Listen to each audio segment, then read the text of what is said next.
Hey everyone, it's Emily here. Welcome back to the channel. Our idiom today is 郑人买履, and it's a story of a man from the country of Zheng, and he goes out to buy a pair of shoes. Unfortunately, he doesn't come back with any.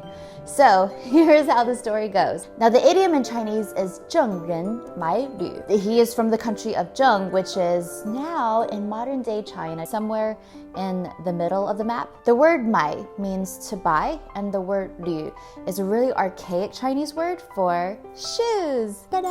The story took place around 800 BC. One day, there was a man who was living in the country of Zheng. He noticed there was a tear in his shoes, so he tells himself, man, I gotta go out and buy myself a new pair of shoes. He takes out a measuring tape, he carefully measures his feet, and he's off to the marketplace to buy himself a new pair of shoes. Now at the marketplace, there were tons of shoe merchants, and there were so many shoes for him to choose from. When he dug into his pocket, he realized that string was nowhere to be found, and he's like, I must have left it at home. He leaves the marketplace, rushes back home to retrieve the string, and then he runs back to the marketplace. Unfortunately, by the time he ran all the way back to the village, all the merchants already closed up shop. He was too late. The man is just devastated. He went through all that effort, measured his feet with the string, ran all the way back to the marketplace, and he still didn't have a new pair of shoes. He's completely dejected, so he sits down and he starts moping. All the villagers surround him and they go, what's your problem, dude? And he says, well, I came out to the marketplace to buy myself a new pair of shoes, but unfortunately I left my measuring string at home,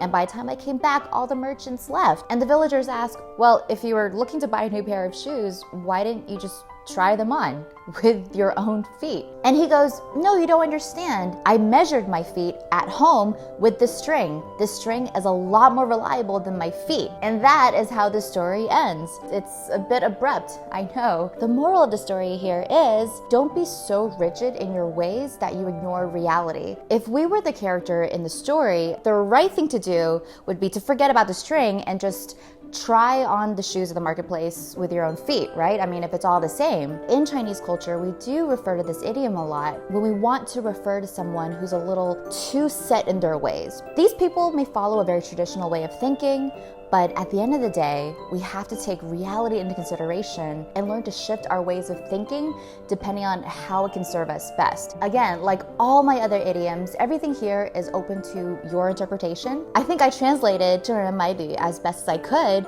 but hey, this is one of those terms where it's a little bit lost in translation. So if you guys have any better translations, please let me know in the comments. I would love to hear from you guys. As always, thank you for watching, and I will see you guys in a few weeks or less.